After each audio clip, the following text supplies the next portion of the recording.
Hello everyone.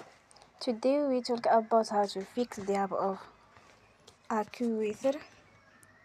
Here we go to settings.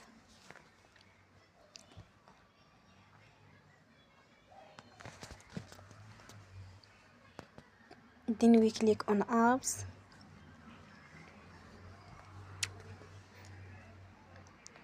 After that we search the app AccuWeather and then we click. Then you will on for stop.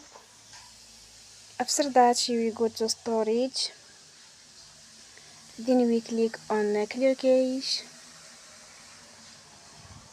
In the end, you will turn your Wi-Fi and you will turn again.